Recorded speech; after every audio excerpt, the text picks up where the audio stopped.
स्वागत है एक बार पुनः आप सभी का। मैं हूं आपका जीव विज्ञान शिक्षक और आप देख रहे हैं मेरा YouTube चैनल बायोलॉजी एक्स्ट्रा।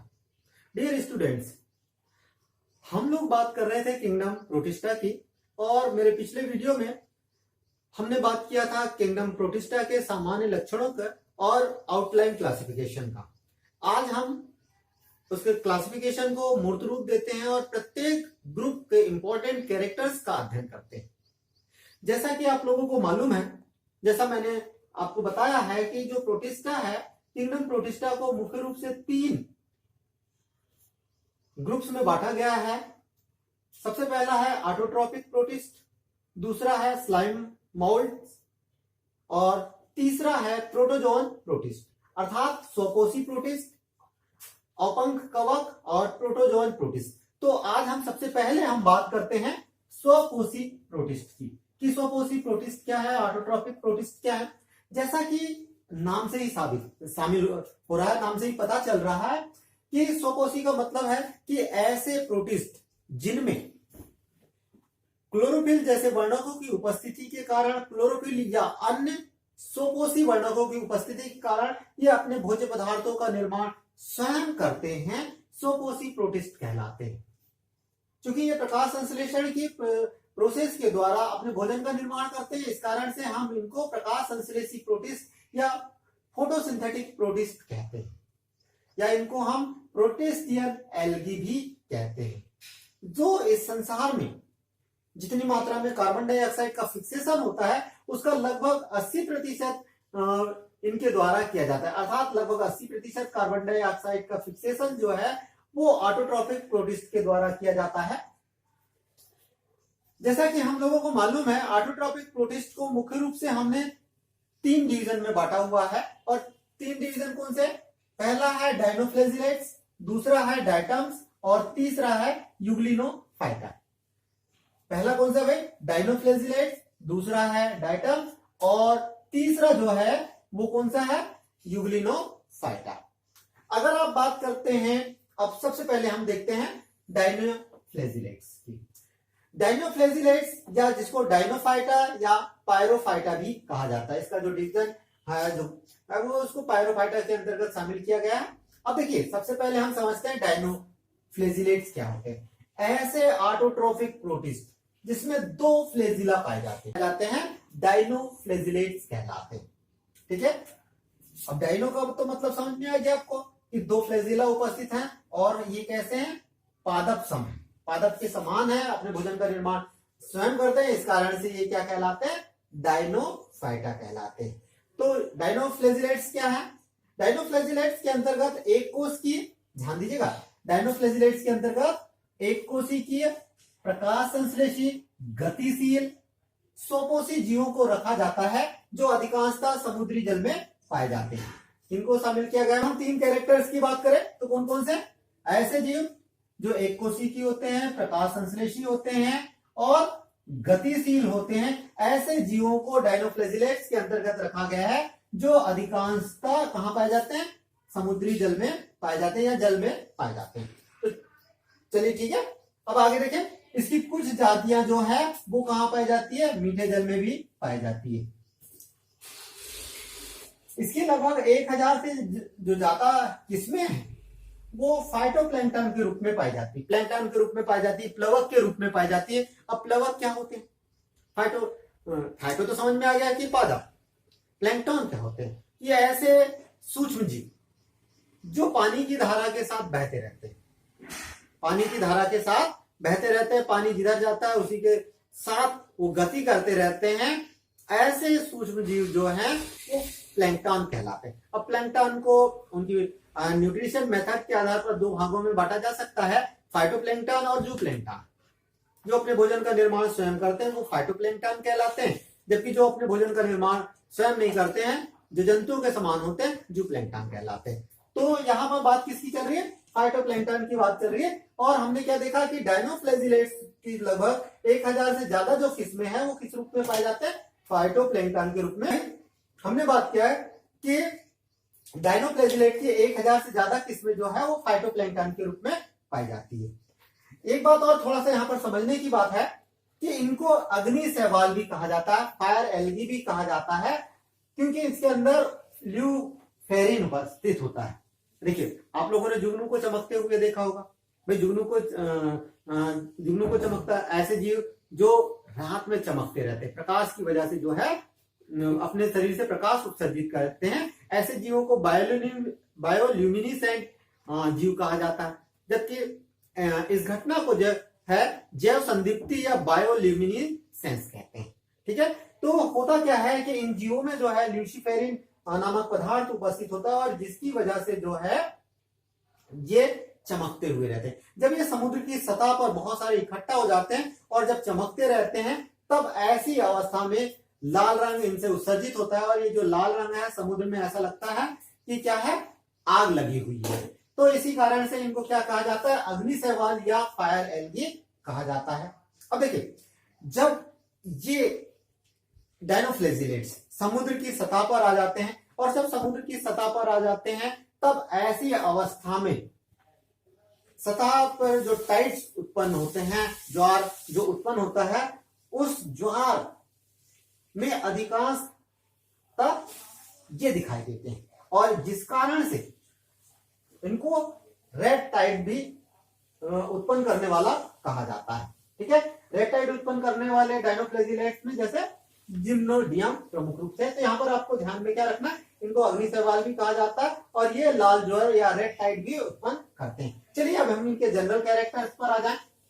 तो संरचनात्मक कैरेक्टर की बात करें तो इनके शरीर के चारों ओर सेल वॉल पाई जाती है। अब यहाँ पर आप देख रहे हैं इस पिक्चर की तरफ आप देखें तो इनके शरीर के चारों ओर क्या है, एक सेल वॉल पाई जाती है और ये जो सेल वॉल है वो सेलुलोज की बनी होती है और ये जो सेल वॉल एक आर्म्ड स्ट्रक्चर का निर्माण करती है। आर्म्ड स्ट्रक्चर से तात्पर्य क्या है, रक्षात्मक कवच की तरह जो सैनिक होते हैं जो शील्ड अपने शरीर पर धारण किए होते हैं, रक्षात्मक कवच धारण किए, वैसा ही ये अपने शरीर के चारों ओर क्या धारण की होती है, रक्षात्मक कवच का निर्माण करता है। ठीक है, तो सेल वॉल किसकी बनी है भाई, सेलुलोज की बनी है जिसको कि थीका कहा जाता है। अब देखिए इस सेल वॉल की उपस्थिति के कारण, ठीक है, इस सेल वॉल की उपस्थिति के कारण, शील्ड संरचना की उपस्थिति के कारण इसके बीचों बीच में जो है एक ट्रांसवर्स गर्डिल का निर्माण हो जाता है, अनुप्रस्थ गर्डिल का निर्माण हो जाता है जो इसके शरीर को दो भागों में बांट देता है। सबसे ऊपर वाला जो भाग हो जाता है अपर पार्ट जो है एपिकोन या एपीवाल्व कहलाता है, जबकि इसका जो लोअर पार्ट होता है, ये जो लोअर पार्ट है ये हाइपोकोन या हाइपोवाल्व कहलाता है। ठीक है, तो यहाँ पर आपको सबसे पहला पॉइंट क्या याद रखना पड़ेगा, इसके शरीर की ओर सेल वॉल पाई जाती है जो आर्म्ड होती है। ठीक है, जो सेलुलोज की बनी है एक प्रकार का रक्षात्मक कवच कहलाते हैं और ये थीका कहलाती है या लोरिका कहलाती है। ठीक है, दूसरी चीज देखिए इनमें लोकोमोशन फ्लेजिला की सहायता से होता है। ठीक है, वही प्रचलन किसकी सहायता से होता है, फ्लेजिला की सहायता से होता है और इनमें फ्लेजिला कितने पाए जाते हैं, दो पाए जाते हैं। अब दो फ्लेजिला में से एक लोअर पार्ट में उपस्थित होता है जबकि एक जो है वो ट्रांसवर्स ग्रूव से निकला हुआ दिखाई देता है। ठीक है, तीसरी चीज देखिए न्यूट्रिशन की बात करें तो ये ऑटोट्रॉफिक न्यूट्रिशन वाले होते हैं। क्यों, क्योंकि इसमें क्लोरोफिल ए तथा सी पाया जाता है। इसके अलावा इसमें डायनोजेंथिन, पेरिडिनिन, न्यूपेरिडिनिन उपस्थित होता है जिसके कारण से ये अपने भोजन का निर्माण स्वयं करते हैं। अगर आप चौथे कैरेक्टर की बात करें तो इनमें स्टोर्ड फूड मटेरियल जो है वो किस रूप में होता है, स्टार्च के रूप में होता है। अब यहाँ पर एक बात और थोड़ा सा समझ लें, नेक्स्ट कैरेक्टर पे इनमें जो न्यूक्लियस है वो लार्ज होता है और ये मीजोकैरियोटिक के रूप में होता है। आपने पढ़ा होगा कि जो प्रोटिस्टा है, प्रोटिस्टा के जो मेंबर है वो कनेक्टिव लिंक होते हैं।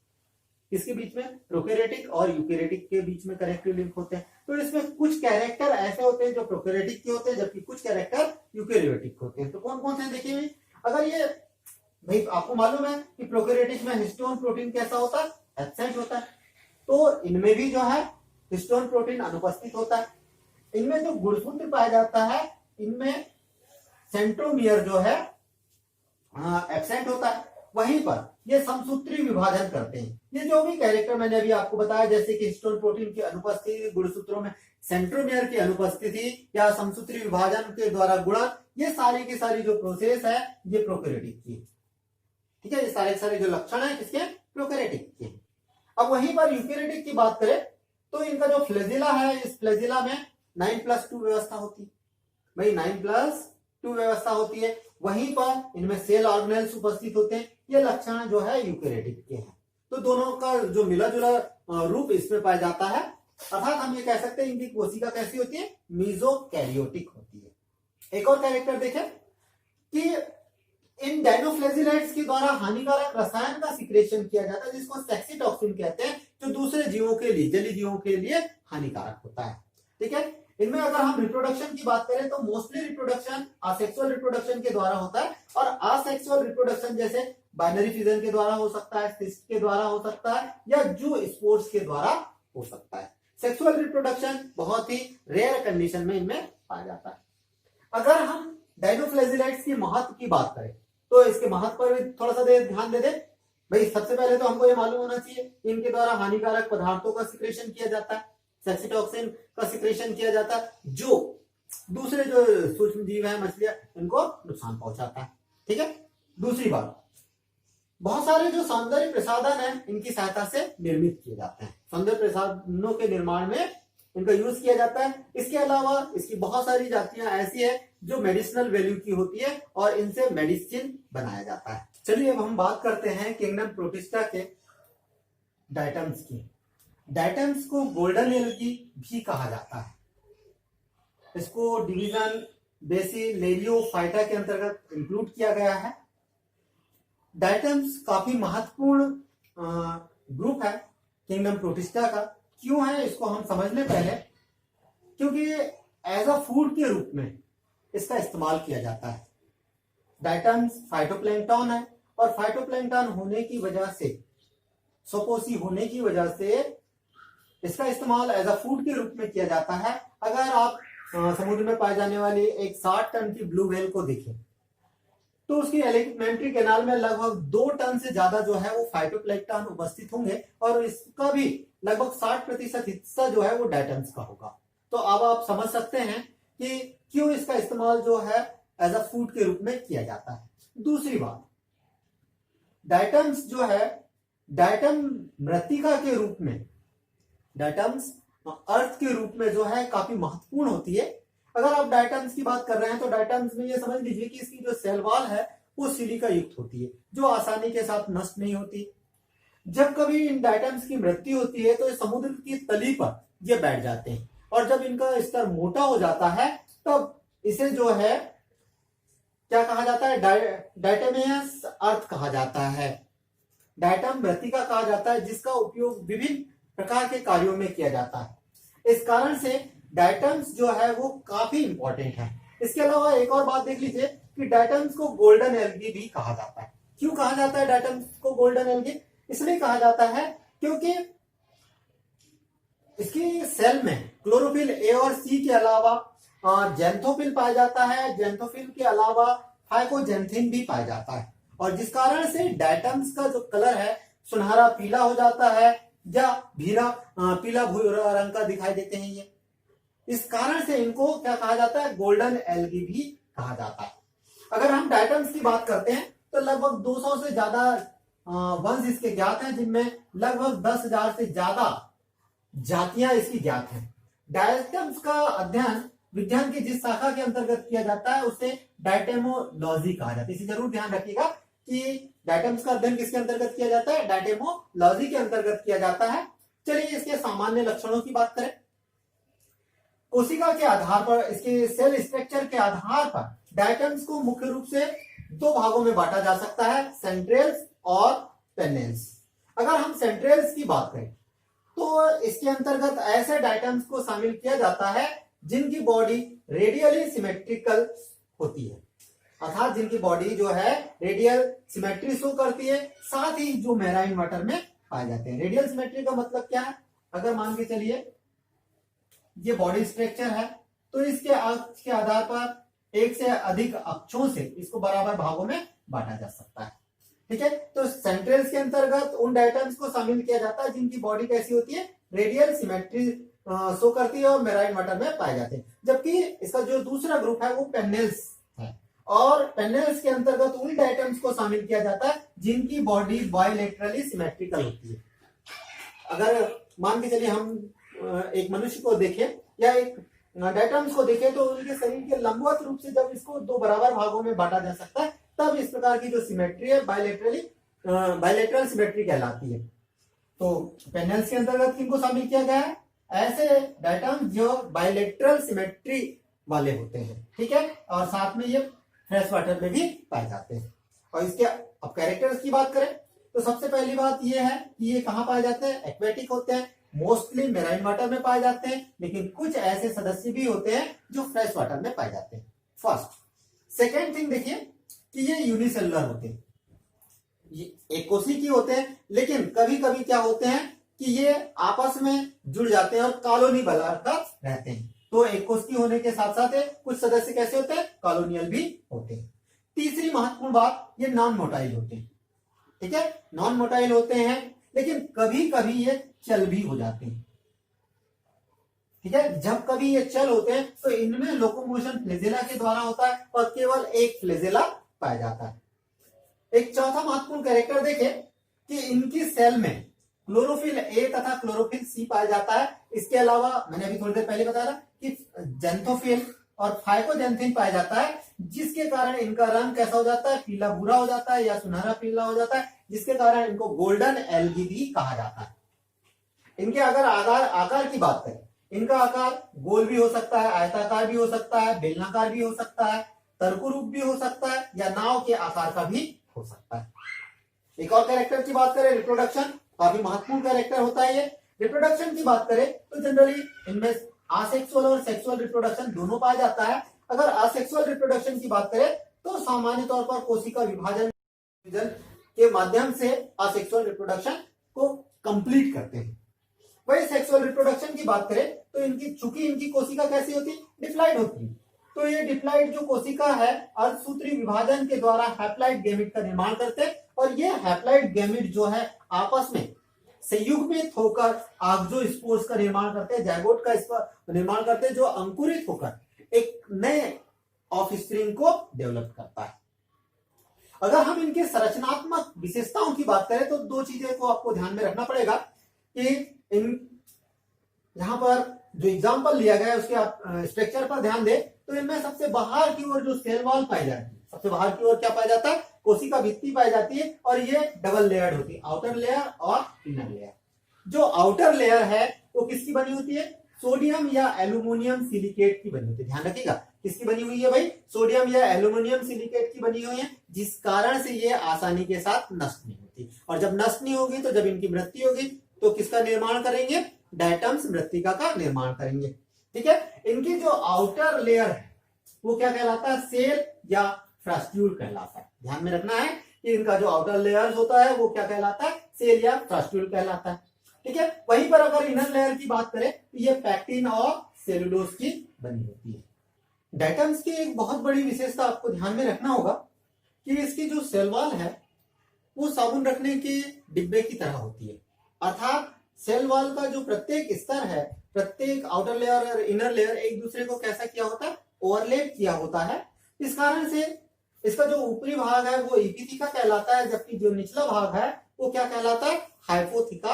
अगर हम इसकी संरचना की बात ही कर रहे हैं तो एक बात को और ध्यान में आपको रखना पड़ेगा कि इसकी जो संरचना है, संरचना में ऊपरी भाग पर जो है उभारनुमा संरचना पाई जाती है। जैसे क्रिकेट की गेंद होती है, क्रिकेट की गेंद के ऊपर में सीम बनी होती है, उसी प्रकार की सीम इसमें भी बनी होती है, जिसको रेफी कहा जाता है। और ये जो रेफी है ऊपर की ओर, नीचे की ओर और मध्य में गोलाकार संरचना का निर्माण करता है, जिसको कि नोड्यूल कहा जाता है।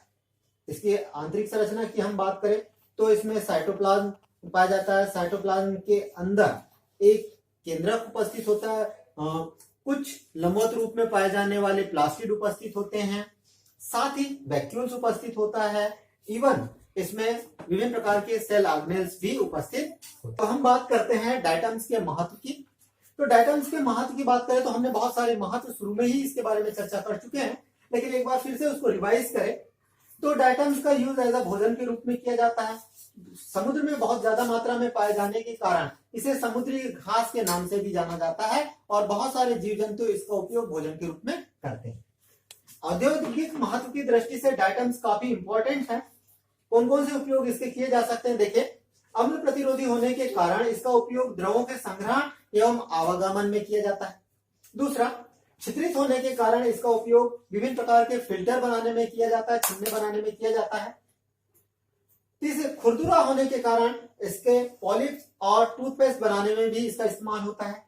चूंकि ये ताप को सहन कर सकता है, इस कारण से उच्च तापीय भट्टियों के निर्माण में इसका यूज किया जाता है। पेंट, वार्निश, कांच आदि बनाने में इसका उपयोग होता है। इसके अलावा विभिन्न प्रकार के सौंदर्य प्रसाधन सामग्री बनाने में इसका इस्तेमाल किया जाता है। तीसरा महत्वपूर्ण यूज देखें, जैविक महत्व। वैज्ञानिकों का मानना है कि डायटम्स पेट्रोलियम पदार्थों के निर्माण में अपनी महत्वपूर्ण भूमिका अदा करते हैं। जब ये मृत हो जाते हैं तो तलहटी में जाकर जो है कई हजारों वर्षों पश्चात ये पेट्रोलियम पदार्थों में परिवर्तित हो जाते हैं। दूसरा महत्वपूर्ण जैविक महत्व यह है कि विभिन्न प्रकार के बड़े एनिमल फूड के रूप में इनका इस्तेमाल करते हैं। हम लोग पढ़ रहे हैं ऑटोट्रॉपिक प्रोटिस्ट, और ऑटोट्रॉपिक प्रोटिस्ट में अब तक हमारे द्वारा डायनोफाइटा या डायनोफ्लेजिलेटा पढ़ चुके हैं, डायटम्स हम पढ़ चुके हैं। अब तीसरा डिवीजन देखते हैं, यूग्लिनोफाइटा। यूग्लिनोफाइटा के मेंबर जो हैं काफी इंटरेस्टिंग होते हैं, और इंटरेस्टिंग होने के पीछे कारण क्या है कि इसमें प्लांट और एनिमल दोनों के कैरेक्टर्स समाहित होते हैं। चूंकि प्लांट के कैरेक्टर पाए जाते हैं इसमें, इस कारण से कुछ साइंटिस्ट जो है इसको क्या मानते हैं, एल्गी मानते हैं, और एल्गी मानकर उसको जो है डिवीजन यूग्लिनोफाइटा के अंतर्गत शामिल किया हुआ था। वहीं पर कुछ जूलॉजिस्ट जो है उसको एनिमल मानते हैं, और एनिमल मानने के कारण ये फाइलम प्रोटोजोआ के अंतर्गत जूमेस्टिकोफोरा में शामिल करते हैं। लेकिन जब 5 किंगडम क्लासिफिकेशन आर.एच. विटेकर के द्वारा दिया गया, तब इनको सबसे हटाकर इसको किंगडम प्रोटिस्टा के अंतर्गत शामिल कर दिया गया। यहां पर एक बात समझना पड़ेगा कि यूग्लिनोफाइटा जो है इसका जो कॉमन एग्जाम्पल जो है वो है यूग्लिना, और इसी के नाम के आधार पर इसको नाम दिया गया है यूग्लिनोफाइटा। अगर आप यूग्लिना के कैरेक्टर्स देखें तो यूग्लिनोफाइटा के अधिकांश कैरेक्टर्स को आप आसानी के साथ समझ सकते हैं। तो चलिए हम जनरल कैरेक्टर्स पर थोड़ा सा चर्चा कर लें। देखिए, सबसे पहली बात कि डिवीजन यूग्लिनोफाइटा के जो मेंबर होते हैं वो यूनिसेलुलर होते हैं। कैसे होते हैं, एक कोशिकीय होते हैं, साथ में मोटाइल होते हैं, चल होते हैं, एक स्थान से दूसरे स्थान पर जाते हैं, तथा ये फ्रेश वाटर में रहने वाले होते हैं। ठीक है, स्वच्छ जल में पाए जाने वाले होते हैं। हालांकि कुछ सदस्य ऐसे भी होते हैं जो नम मिट्टी में पाए जाते हैं, और साथ ही लवणीय जल में भी पाए जाते हैं, समुद्री जल में भी पाए जाते हैं। तो मुख्य रूप से कैसे भाई, ये यूनिसेलुलर है, चल है, फ्रेश वाटर लिविंग है। ठीक है, चलिए अब नेक्स्ट कैरेक्टर की बात करें तो इनमें सेल वॉल एब्सेंट होती है। अगर हम यहाँ पे डायग्राम देखें तो डायग्राम में इसके चारों ओर जो है प्लाज्मा मेम्ब्रेन के चारों ओर जो है वो सेल वॉल नहीं पाई जाती, बल्कि उसके स्थान पर प्रोटीन से बने हुए एक स्तर पाया जाता है, एक आवरण पाया जाता है, जिसको कि पेलिकल कहा जाता है। यहाँ पेलिकल एक रक्षात्मक आवरण की तरह कार्य करता है। तीसरा कैरेक्टर देखें तो इसके कुछ सदस्य जो है वो स्वकोषी होते हैं, जबकि कुछ सदस्य जो है विषमपोषी होते हैं। यहाँ पर एक बात बहुत ही इंटरेस्टिंग है कि अगर इसके जो मेंबर्स है इनको प्रकाश में रख दिया जाए तो इनमें क्लोरोप्लास्ट निर्मित हो जाता है, और इसकी वजह से ये अपने भोजन का निर्माण स्वयं करने लग जाते हैं, अर्थात ये स्वयं पोषी हो जाते हैं। ठीक है ना। लेकिन अगर इनको अंधेरे में रख दिया जाए तो इनका क्लोरोप्लास्ट नष्ट हो जाता है, और ऐसी अवस्था में ये हेटेरोट्रॉपिक लाइफ व्यतीत करना शुरू कर देते हैं। तो जब ये स्वकोषी होते हैं, जिनमें क्लोरोफिल जैसे वर्णक उपस्थित होते हैं, तब ऐसी अवस्था में ये कौन सा न्यूट्रिशन कर रहे हैं भाई, ऑटोट्रॉपिक न्यूट्रिशन कर रहे हैं। तो इनमें मुख्य रूप से कौन सा क्लोरोफिल पाया जाता है, क्लोरोफिल ए और क्लोरोफिल बी पाया जाता है। इसके अलावा इसमें बीटा कैरोटीन, ल्यूटीन, नियोजेंसिन आदि भी उपस्थित होता है। यहाँ पर एक बात और ध्यान में रखिएगा कि क्लोरोफिल ए और क्लोरोफिल बी की उपस्थिति के कारण इनको ग्रीन एल्गी कहा जाता है। ग्रीन एल्गी हरे जो सवाल होते हैं उनसे मिलते जुलते हैं, इस कारण से इनको ग्रीन एल्गी कहा जाता है। चौथा कैरेक्टर देखें तो इनके शरीर के अग्र सिरे पर कोशिकीय मुख उपस्थित होता है। यहाँ पर देखें इनके शरीर के अग्र सिरे पर जो है वो क्या उपस्थित होता है, कोशिकीय मुख उपस्थित होता है, जिसको साइटोस्टोम कहा जाता है। और यहाँ पीछे की ओर एक आशय में ओपन होता है। ठीक है, किसमें ओपन हो रहा है, आशय में ओपन हो रहा है, रिजर्वायर में ओपन होता है। ठीक है, चलिए अब आगे देखें। नेक्स्ट कैरेक्टर की बात करें तो इनमें जो लोकोमोशन है, चूंकि चल होते हैं, लोकोमोशन होता है, तो लोकोमोशन जो है किसके द्वारा होता है, फ्लैजिला के द्वारा होता है। और इनमें मुख्य रूप से 2 फ्लैजिला पाए जाते हैं, जिनमें से एक काफी लंबा होता है, चाबुक के समान होता है, जबकि जो छोटा एक दूसरा जो होता है, दूसरा जो फ्लैजिला होता है वो कैसा होता है, छोटा होता है। और ये दोनों ही फ्लैजिलम जो है साइटोस्टोम से निकलते हुए दिखाई देते हैं। ठीक है, इसके अलावा एक और कैरेक्टर देख लें हम। इन जंतुओं के शरीर के मध्य में, ठीक है, इन जंतुओं के शरीर के मध्य में क्या पाया जाता है, कॉन्ट्रैक्टाइल वैक्यूल्स पाया जाता है, रिक्तिकाएं पाई जाती है, संकुचित चंसील धानी पाई जाती है। और ये जो संकुचित चंसील धानी है उत्सर्जन का कार्य करती है। ठीक है, ध्यान रखिएगा। इसके अलावा इन जंतुओं में जो स्टोर्ड फूड मटेरियल है, अगर यहाँ पर स्टोर्ड फूड मटेरियल की बात करें तो यहाँ स्टोर्ड फूड मटेरियल पैरामाइलम के रूप में पाया जाता है। ध्यान रखिएगा कि यह स्टोर्ड फूड मटेरियल किस रूप में पाया जाता है, पैरामाइलम के रूप में पाया जाता है। अब थोड़ा सा रिप्रोडक्शन की बात करें। जनरली इसमें सेक्सुअल रिप्रोडक्शन एब्सेंट होता है, और सेक्सुअल रिप्रोडक्शन एब्सेंट होने के कारण ये असेक्सुअल रिप्रोडक्शन करता है। और असेक्सुअल रिप्रोडक्शन में भी मुख्य रूप से क्या करता है, बाइनरी फिजन के द्वारा ये रिप्रोडक्शन करता है। कभी कभी ये जो है सिस्ट फॉर्मेशन के द्वारा भी असेक्सुअल रिप्रोडक्शन करता है। देखिए, अगर हम बाइनरी फिजन की बात करें तो बाइनरी फिजन में इसमें लॉन्गिट्यूडनल बाइनरी फिजन पाया जाता है, अर्थात इसका जो शरीर है लंबवत रूप से इस प्रकार से 2 भागों में, केंद्रक है, केंद्रक 2 भागों में धीरे धीरे करके विभाजित होता है, सारी संरचना 2 भागों में विभाजित होता है, और अंत में ये पूरी तरह से 2 भागों में बंटकर 2 जीवों का निर्माण करता है। अब इसके अलावा इसमें और कौन कौन सी संरचनाएं पाई जाती है तो देख लें। इनमें जो पाया जाने वाला जो न्यूक्लियस है, ठीक है, इसमें न्यूक्लियस पाया जाता है, सुसंगठित न्यूक्लियस पाया जाता है। भाई चूंकि ये यूकेरियोटिक है, यहाँ पर इसकी जो कोशिका होती है, यहाँ पर ध्यान में रखिएगा, मीजोकैरियोटिक होती है। ठीक है, जहां तक कि यूग्लिना की जब हम बात करते हैं तो इसका ये जो प्रोटोप्लाज्म है, प्रोटोप्लाज्म जो है, ये प्रोटोप्लाज्म भी 2 भागों में बटा होता है। बाहर की ओर पाया जाने वाला जो प्रोटोप्लाज्म है इसको एक्टोप्लाज्म कहा जाता है, एक्टोप्लाज्म कहा जाता है। जबकि अंदर की ओर पाया जाने वाला जो प्रोटोप्लाज्म है उसको क्या कहा जाता है भाई, इंडोप्लाज्म कहा जाता है। इसके अलावा इन जंतुओं के शरीर में अनेक धारीनुमा संरचनाएं पाई जाती है। ये इस प्रकार की संरचनाएं पाई जाती है जिनको मायोनिम्स कहा जाता है, इनको मायोनिम्स कहा जाता है। आपने जो है ऑटोट्रॉफिक प्रोटिस्ट को अध्ययन किया है। अब उम्मीद करूंगा कि यह जो वीडियो है आपको पसंद आएगा। इसका जो सेकंड पार्ट है वो हम दूसरे वीडियो में अपलोड करेंगे।